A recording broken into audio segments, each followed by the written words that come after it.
اس کے ذریعے جو ہے وہ عدلیہ کی آزادی وہ کمپرومائز ہوئی ہے، اور اس کے ساتھ ساتھ جو اختیارات کی تقسیم ہے اس کو بھی متاثر کیا گیا ہے، ایگزیکٹو کا کردار بڑھ گیا ہے۔ تو جسٹس محمد علی مظہر صاحب کا مطلب دوسرا نقطہ عدالتی کارروائی کا یہ تھا کہ حامد خان صاحب کو محدود کیا گیا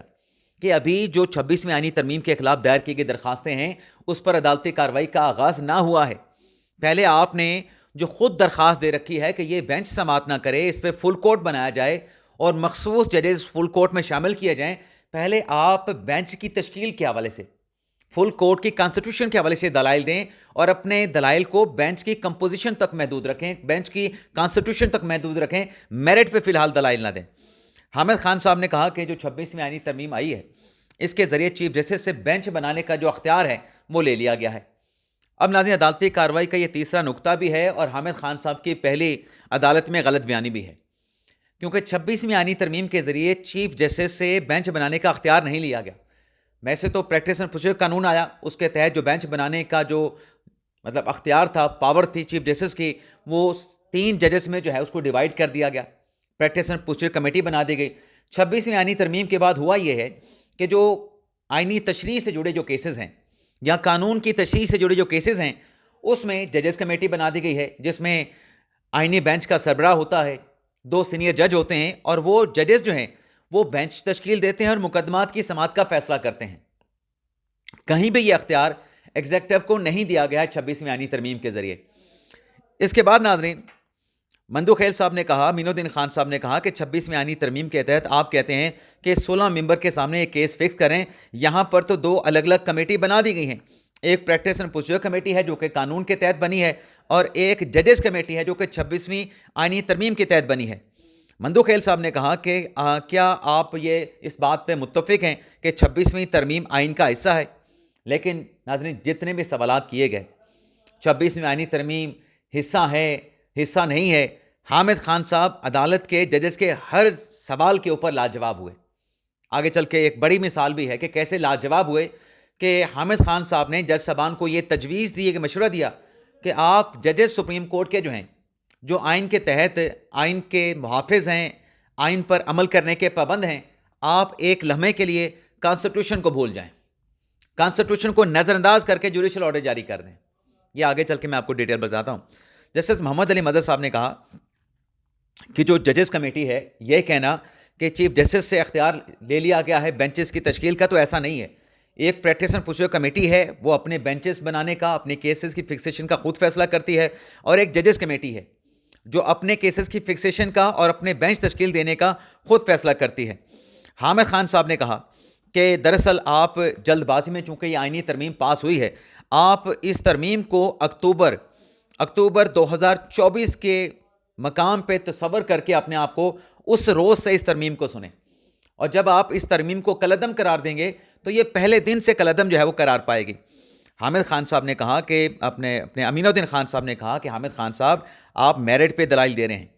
ابھی فی الحال آپ نے بینچ کی تشکیل سے متعلق صرف آپ نے دلائل دینے ہیں۔ حامد خان صاحب نے کہا کہ میرا موقف یہ ہے کہ جو 26ویں آئینی ترمیم کی گئی اس کے ذریعے جوڈیشل کمیشن میں جو ججز اکثریت میں تھے وہ اقلیت میں چلے گئے ہیں، اور جوڈیشل کمیشن میں ایگزیکٹو کی اکثریت جو ہے وہ بن گئی ہے، اور یہ جو تبدیلی 26ویں آئینی ترمیم کے تحت ہوئی ہے اس میں جو کمپوزیشن ہے مکمل طور پہ وہ چینج ہو کے جو پلڑا ہے وہ ایگزیکٹو کی طرف جو ہے وہ جھک گیا ہے۔ محمد علی مظہر صاحب نے کہا کہ جوڈیشل کمیشن میں جو ترمیم ہوئی ہے اس میں تو صرف پارلیمانی کمیٹی کو ختم کر کے جوڈیشل کمیشن میں شامل کر دیا گیا ہے، اور پھر جیسے امین الدین خان صاحب نے کہا کہ اچھی ہے یا بری ہے، 26ویں ترمیم اس وقت کانسٹیٹیوشن کا حصہ ہے، اور ہم نے یہی حلف اٹھا رکھا ہے کہ ہم آئین کو پروٹیکٹ کریں گے، آئین کے مطابق چلیں گے۔ آگے چل کے ناظرین، امین الدین خان صاحب نے ایک سوال پوچھا حامد خان صاحب سے کہ یہ تو آپ نے کہہ دیا کہ 26ویں آئینی ترمیم کے ذریعے جو پلڑا ہے وہ جی ایگزیکٹو کا بھارا ہو گیا ہے، ججز جو ہے اقلیت میں چلے گئے ہیں، جو بار کا ممبر ہوتا ہے، امین الدین خان صاحب نے کہا کہ جو بار کا ممبر ہوتا ہے آپ اس کو کس سائڈ پہ کنسیڈر کرتے ہیں، ایگزیکٹو کی سائڈ پہ یا عدلیہ کی سائڈ پہ؟ تو حامد خان صاحب نے کہا کہ میں اس کو جو ہے وہ بار کا نمائندہ کنسیڈر کرتا ہوں۔ اب وہ بار کے نمائندے کو ایگزیکٹو کی طرف شامل کر کے تو پھر اکثریت بنائی جاتی ہے، اکثریت دکھائی جاتی ہے، لیکن جب سوال ہوا تو حامد خان صاحب نے اسے پھر ایگزیکٹو کا نہیں کہا، وہ کہا جی وہ بار کا نمائندہ ہوتا ہے۔ آگے چل کے ناظرین حامد خان صاحب نے کہا کہ ہم تو یہ چاہتے ہیں کہ آزاد عدلیہ کا تحفظ کیا جائے. جب 18ویں ترمیم چیلنج ہوئی تھی تو اس میں بھی فل کورٹ جو ہے وہ تشکیل دیا گیا تھا. جیسے جمال خان مندوخیل صاحب نے کہا کہ 18ویں ترمیم پر کوئی سپریم کورٹ نے اس کو کالعدم قرار دینے کا فیصلہ تو نہیں دیا تھا، بلکہ 18ویں ترمیم پر جب درخواستیں آئی تھیں، بے شک 17 رکنی بینچ بیٹھا تھا، لیکن اس میں عدالت نے صرف یہ ڈائریکشن کی تھی 18ویں ترمیم کو ایکسیپٹ کرتے ہوئے کہ اس میں یہ چھوٹی سی ایک اور ترمیم کر لیں. اور پھر اس ناظرین ترمیم کے نتیجے میں حامد خان صاحب نے خود بتایا کہ جوڈیشل کمیشن میں جو ججز کی تعداد 3 تھی اس کو بڑھا کر جو ہے وہ 5 کر دیا گیا. تو مندوخیل صاحب کہہ رہے تھے کہ 18ویں ترمیم کوئی سپریم کورٹ نے کالعدم قرار نہیں دی تھی، اس کو سپریم کورٹ نے جو ہے وہ ایکسیپٹ کیا تھا. امین الدین خان صاحب نے کہا کہ آپ اس بات پہ ایگری نہیں ہو رہے ہیں، آپ اس بات پہ متفق نہیں ہو رہے ہیں کہ یہ کیس کون سنے گا. حامد خان صاحب سے کہا. اور امین الدین خان صاحب نے کہا کہ آپ کہتے ہیں کہ ہم نہیں سن سکتے، اور آپ کہہ رہے ہیں کہ 20 اکتوبر یا 26 اکتوبر کی جگہ پر اس کیس کو لے جائیں. ہم کیسے لے جائیں؟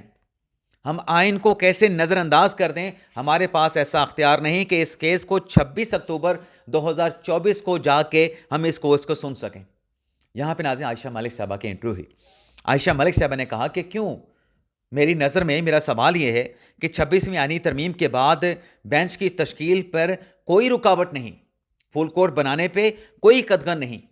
عائشہ ملک صاحبہ نے کہا کہ ہم روز عدالتوں میں بیٹھ کے جب کوئی بینچ بنانے کی، فل کورٹ بنانے کی، لارجر جج بنانے کی درخواست آتی ہے تو ہم اس طریقہ کار میں نہیں آتے کہ طریقہ کار کیا ہوگا. ہم اس میں آرڈر کر دیتے ہیں کہ اس میں لارجر بینچ بنا دیں، اس میں فل کورٹ بنا دیں، اور پھر چیزیں اپنے آپ جب وہ چلنا شروع ہو جاتی ہیں اور جو جوڈیشل آرڈر ہے وہ ایگزیکیوٹ ہو جاتا ہے. اب عائشہ ملک صاحب میرے خیال سے بھول گئیں کہ ان کا 22 جولائی والا فیصلے کا کیا حشر نشر ہوا تھا. چلیں 22 جولائی والا فیصلہ ایک لمحے کے لیے سائڈ پہ بھی رکھ دیں، لیکن کیا فل کورٹ تشکیل دینے کا اس کیس میں جو آرڈر ہونا ہے، جوڈیشل آرڈر جو بھی ہونا ہے، ججز نے آئین اور قانون کے اندر رہتے ہوئے جوڈیشل آرڈر کرنا ہے نا. اب آرٹیکل 191A کا بار موجود ہے، اس آرٹیکل 191A کے بار کو آپ کیسے ایکسکلوڈ کر سکتے ہیں؟ اس سے باہر آپ جا نہیں سکتے. اور یہ بات آگے جا کے کی جسٹس محمد علی مدر صاحب نے، نام تو انہوں نے عائشہ ملک صاحبہ کا نہیں لیا، حامد خان صاحب کو مخاطب کیا کہ آپ جو بات کہہ رہے ہیں 26ویں آئینی ترمیم کے حوالے سے وہ کانسٹیٹیوشن کا ابھی تک حصہ ہے. جوڈیشل آرڈر کی جو یہاں پہ بات کی گئی، جوڈیشل آرڈر جیسے محمد علی مدر صاحب نے کہا کہ وہ بھی کانسٹیٹیوشن کے اختیارات کے تحت ہی ہو سکتا ہے. دیکھنا ہوگا کہ اس نوعیت کا جوڈیشل آرڈر کرنے کا کیا عدالت کے پاس اختیار ہے؟ کیا آرٹیکل 187 استعمال کر لیں، کمپلیٹ جسٹس والا؟ اب یہ میرے خیال سے طنز تھا، میرے خیال سے طنز ہو سکتا ہے طنز نہ ہو، جس پر حامد خان صاحب نے کہا کہ بالکل آرٹیکل 187 منصور شاہ صاحب والا جو ہے اختیار استعمال کر لیں. پھر ناظرین جیسے نعیم اختر افغان صاحب نے جو حامد خان صاحب کہہ رہے تھے فل کورٹ بنا دیں، فل کورٹ بنا دیں، مسرت ہلالی صاحب نے بھی سوال کیا کہ آپ نے کیا مجاز اتھارٹی کو یعنی امین الدین خان صاحب کو درخواست دی تھی کہ اس کیس میں فل کورٹ بنایا جائے؟ اس کا جواب نہیں آیا. پھر جسٹس نعیم اختر افغان صاحب نے کہا کہ حامد خان صاحب کو مخاطب کر کے کہ خان صاحب ایسے لگتا ہے کہ جیسے آپ خود بھی اپنے دلائل کے حوالے سے کلیئر نہیں ہیں. آپ نے جو متفرق درخواست دائر کی ہے جس میں آپ فل کورٹ بنانے کی بات کر رہے ہیں، اس میں فل کورٹ بنانے کے حوالے سے آپ نے یہ نہیں کہا کہ اس میں ڈائریکشن جاری کی جائیں. آپ نے ڈائریکشن جاری کرنے کی تو بات کی ہی نہیں کہ یہ بینچ کس کو ریفر کرے بینچ بنانے کے لیے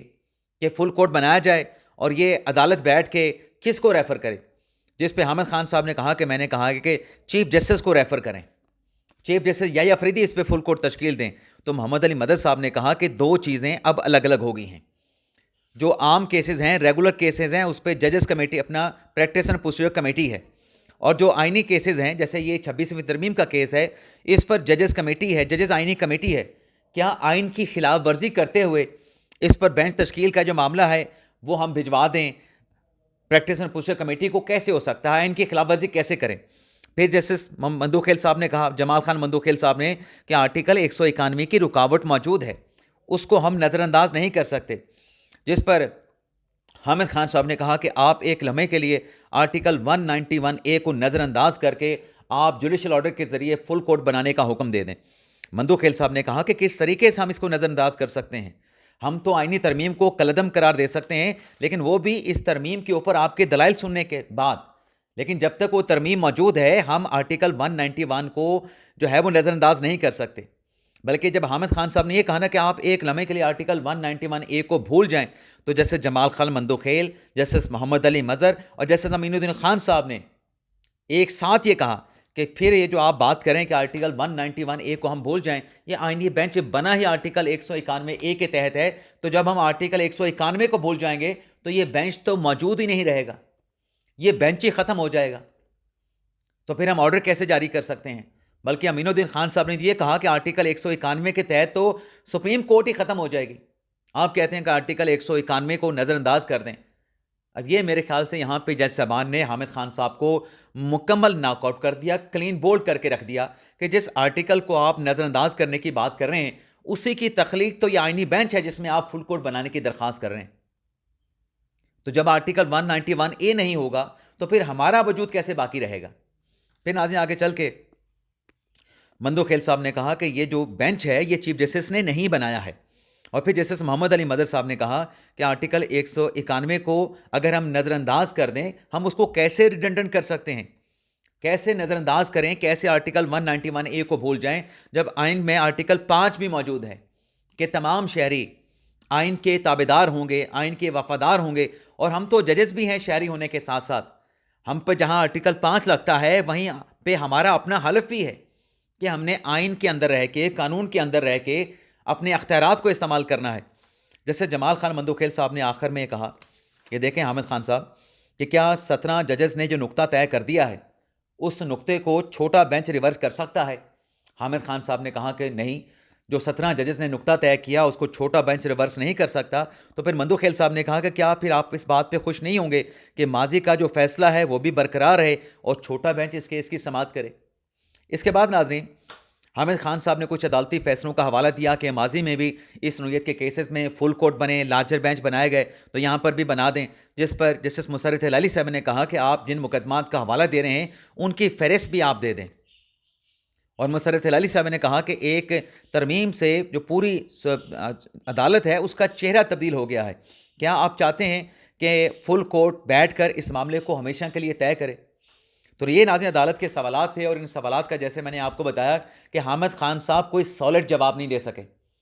میں آئے بھائیں شائیں کا لفظ استعمال نہیں کروں گا، بہت سینئر ہیں، بہت قابل احترام لائر ہیں،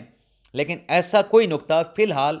حامد خان صاحب نے بینچ کے سامنے نہیں رکھا جس پر عدالت سیٹسفائیڈ ہو کے اس پر فل کورٹ بنانے کی طرف چلی جائے۔